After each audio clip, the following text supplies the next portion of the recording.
Rise by Teese Snyder. Chapter 32.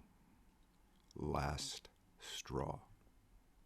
Derek Riggs, Upstate Massachusetts, 2004. What about when we get to Canada? Matthew asked, trudging alongside of me while we walked through the forest, our feet crunching against fallen leaves and twigs as we made our way to the fort. The sky was overcast and bleak, and the sun would be going down soon.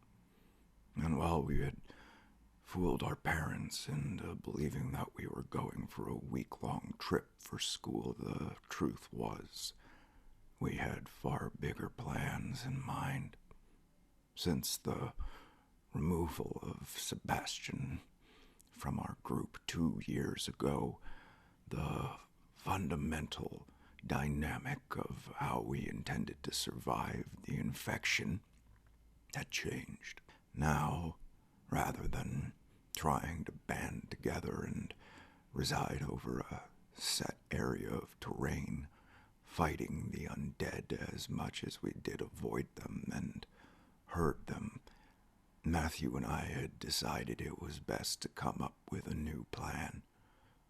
A plan that involved making our way across the border, all the way to the Upper East Side of Lake LeBurge near Whitehorse in the Yukon, a place that had both a small population, an abundance of fresh water and wildlife, and most importantly, a season that would completely freeze any undead that might be around, only to thaw them out a year later in a weakened and likely crippled state.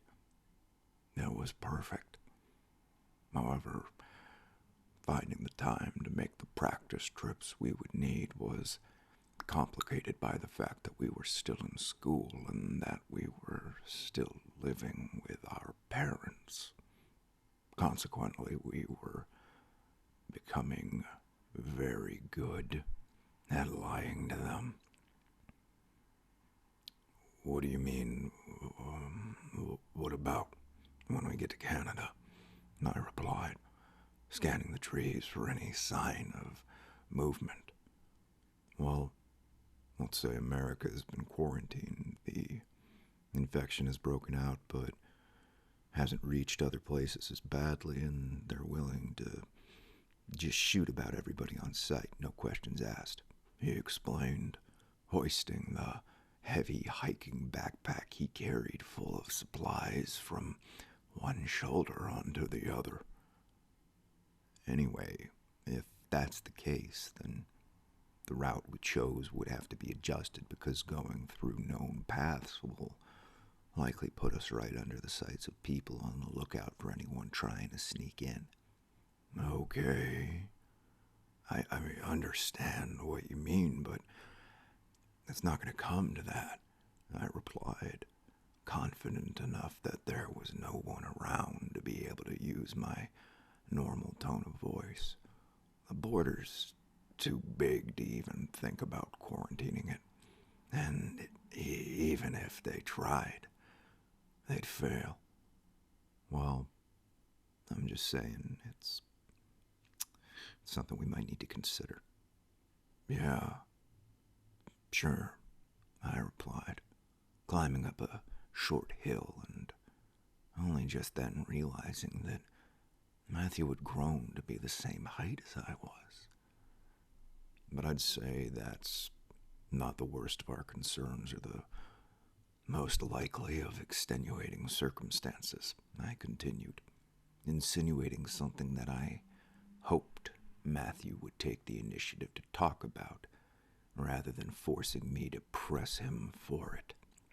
Because while since his brother had been removed from the group, I had found myself tremendously proud of Matthew's loyalty to our cause and strict adherence to the protocols. It was a romantic relationship of his that now stood poised to interrupt the delicate balance we had established between our open lives and the part we kept secret in the forest.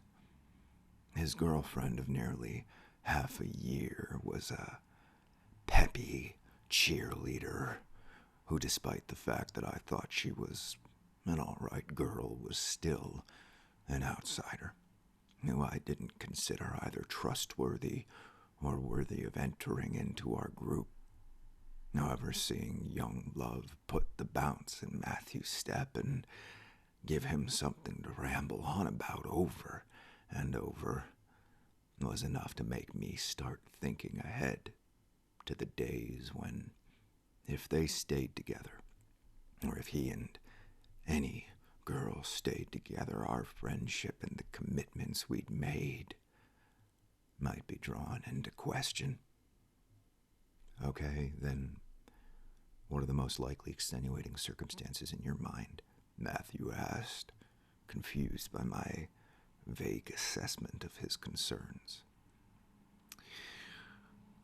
That when the time comes to leave, you might not want to go. What are you talking about? Okay, let's say the infection hits tomorrow, with no warning.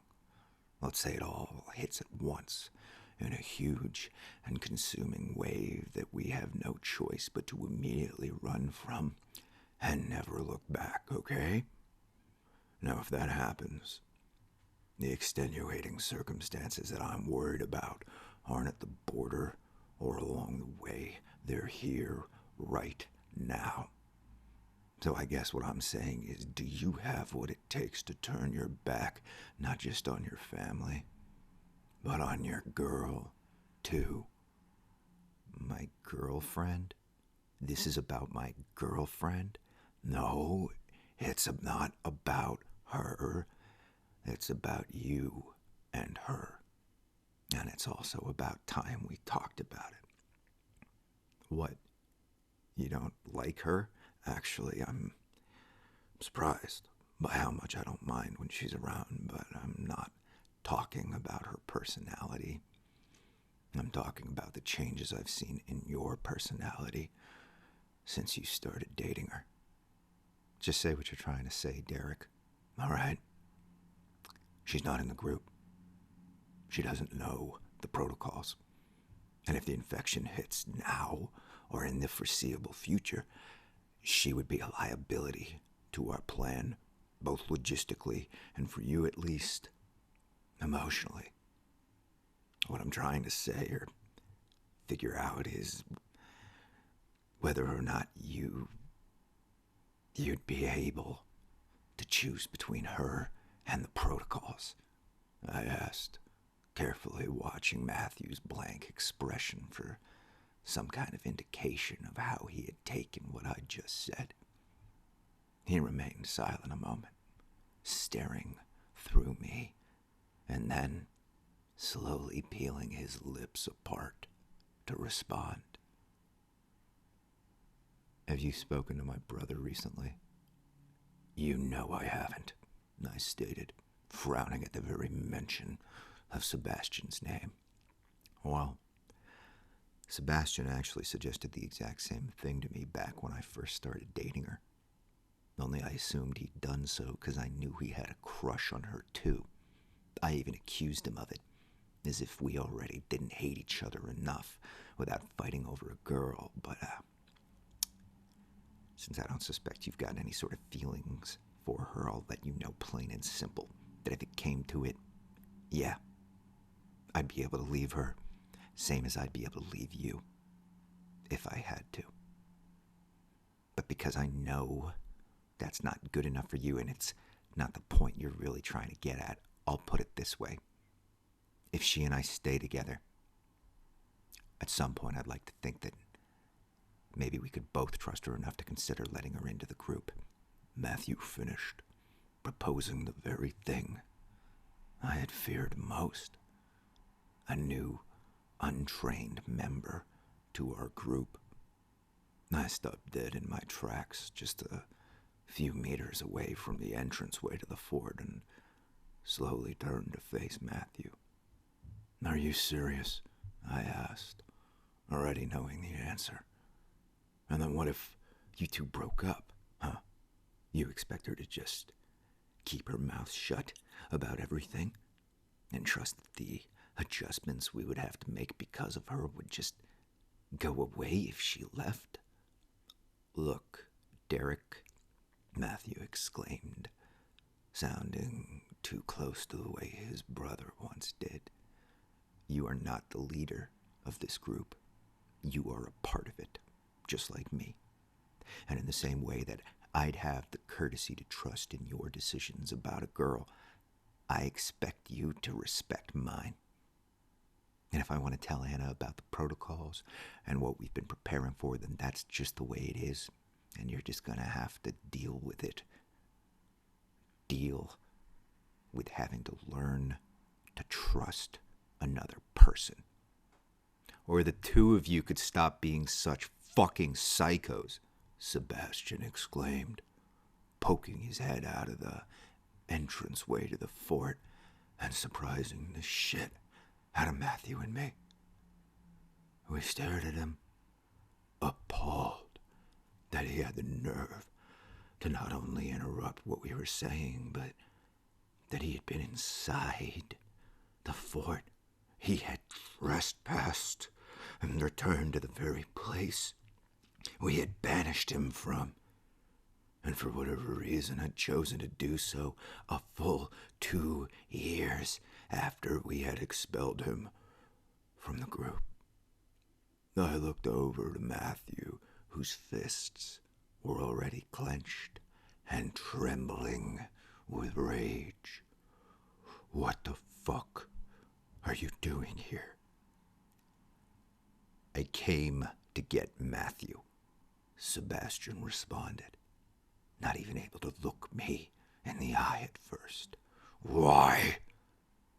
"Family business, all right?" he snapped, taking a step towards me to try and impose the extra 6 inches of height he had on me. I stood my ground and glared back at him. "What's wrong?" Matthew asked, willing to overlook the circumstances only if Sebastian was there because of an emergency. "There's something I need to show you a few hills over," Sebastian replied, walking past me and tucking his shirt into his pants, covered with traces of dirt on the backside. "Sebastian, tell me why you're here right now," Matthew demanded, quickly losing patience with his brother's nonchalant demeanor. But as I watched the tension between the two brothers build, my mind began to drift to our surroundings. The tarp, where we typically stashed bicycles, was bulging outward, larger than would be the case if only one bike were hidden behind it. And as Sebastian spoke to his brother, he subtly pulled up his undone zipper and adjusted his oddly wrinkled and dirty clothing. I crept closer to the tarp and peeled it back, revealing not only Sebastian's bicycle, but another unidentified one as well. He wasn't alone. "I'm here to show you something," he repeated, behaving as if he were nervous and trying to hide it, when really he was trying to divert our attention, to lure us away from the fort before we could discover what he was hiding. "Now come on, follow me." "Whose bike is this?" I asked, peeling the tarp aside so that Matthew could see as well. However, as I did so, his face morphed from anger to shock, as if he recognized the bicycle. "Oh, fuck," Sebastian muttered, rubbing his hand on the back of his neck, genuinely dismayed. You thought we were really away, didn't you? Matthew asked his brother, his tone fragile and betrayed. So he tried to say, so surprised that he was barely able to speak. I furrowed my brow and looked back at the bicycle I had unveiled, trying to figure out what was happening. Then, as I noticed one of the stickers on the frame of the bicycle that read Adams High Cheerleading, I understood what was happening. Anna. It was Anna's bike. Matthew had said he knew that Sebastian had a crush on his girlfriend, Anna. He said that he had confronted his brother about it months ago, but he never said anything about whether or not it had been resolved. And as what was happening continued to dawn on me, I turned towards the entranceway to the fort and reached my hand between the fallen trees to pull one of the covering tarps aside, revealing a hiding, tearful, and terrified teenage girl. Anna, Matthew whimpered, looking in bewildered dismay at his girlfriend, who had come out to the middle of the woods with his brother. My mouth dropped, and I leaned against a tree branch. The fort had been discovered. She had seen everything. And Sebastian, that godforsaken piece of shit, had brought her here to fool around. Well, he thought we were away on a trip. I turned my attention back to Matthew, who was now stewing in rage, boiling more and more as his brother tried to explain. Yeah, I thought you two were away, Sebastian confessed. And I couldn't bring her by the house, and she said the two of you were having relationship troubles, so I asked her if relationship troubles. Matthew scoffed, clearly of the opinion that they weren't. His eyes met Anna's, who looked away uncomfortably, guilty about the pain she had caused him. Yeah, I'd say I have a pretty fucking big relationship problem, Matthew exclaimed, dropping the bag of supplies from his shoulder and popping it open. But before I could think of what he was doing, he removed a pistol from the bag and aimed it at Sebastian's knee. Anna screamed as Matthew pulled the trigger. Ah! Sebastian shouted, clutching his now mangled knee as he collapsed to the ground, staring at Matthew, who kept the gun pointed on him. I stayed still, stunned and unsure of what to do. Anna had discovered the fort, and Sebastian had rightfully earned his brother's revenge, but nevertheless, for some reason, what he was doing to Sebastian seemed wrong, and it likely wasn't going to stop there. Leave him alone! Anna screamed, trying to exit the fort and wedge herself through the fallen trees. But when Matthew tilted the gun up and pointed it at her, she froze in her place. A tear fell down his cheek, and his usual rosy complexion was on the verge of turning blood red. I had never seen him so upset. I had no idea what he was capable of. "Shut up! Shut up!" he screamed, silencing Anna and then turning his attention back to his brother. "You stupid fuck! What did you think would happen when I found out?" he shouted, firing another round into his brother's right bicep. I remained still, deliberating the situation as Anna continued to scream behind me. I watched Matthew kick his brother, who helplessly tried to fend him off with his one good arm in between applying pressure to the wound on his leg. Then, as Matthew raised the gun again to fire another shot, I decided I couldn't just sit back and do nothing. This wasn't a game. It wasn't the infection, and what he was doing wasn't okay.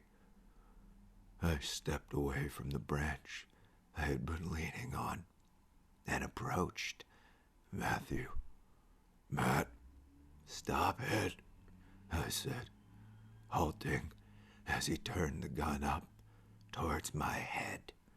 "Stay out of it, Derek." "I can't. I'm here, and don't do this," I continued, watching his tearful and broken eyes dart from me to those of his horrified, weeping girlfriend. "Get away from the entrance," he demanded, gesturing for me to step aside with the pistol in his hand. "No, I said fucking move," he insisted, tightening his grip of the gun and taking a bold step towards me, just out of arm's reach. Sebastian squirmed on the ground, clutching both of his wounds to try and slow the blood loss. And as I looked down at him, I realized his brother would kill him. He might even kill Anna. And if I got in his way, he'd kill me too. I had no choice. I had to stop him. Okay, do what you have to do," I replied, stepping away just enough for him to move past me, assuming that I knew better than to fuck with him. But just as his eyes left me and turned to meet Anna's, who was still trapped inside the fort, I lunged forward and grabbed hold of his arm. A single shot fired off, barely missing Anna's head, and Matthew was pressed up against the mound of fallen trees. He pushed back against me, trying to tilt the gun inwards towards my chest. But just as he managed to rotate it enough to squeeze a shot off, I brought a knee up into the side of his thigh and knocked him off balance. He fell to the ground, and the bullet grazed the side of my chest, burning a superficial flesh wound under my arm. Matthew screamed with rage, furious that I had stood up against him too, that I had added insult to injury by trying to stop him from getting revenge. His fingers dug into my skin like claws, and the utter hatred he had for everything and everyone in that moment was too much for me to be able to overcome.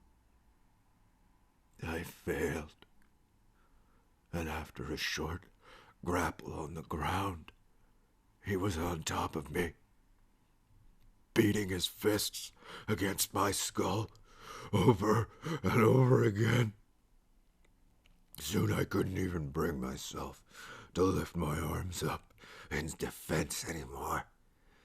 And the last thing I remember seeing before my own blood filled my eyes and I was knocked unconscious was the horrified expression on Sebastian's white face as Matthew pushed himself off of me and headed towards Anna.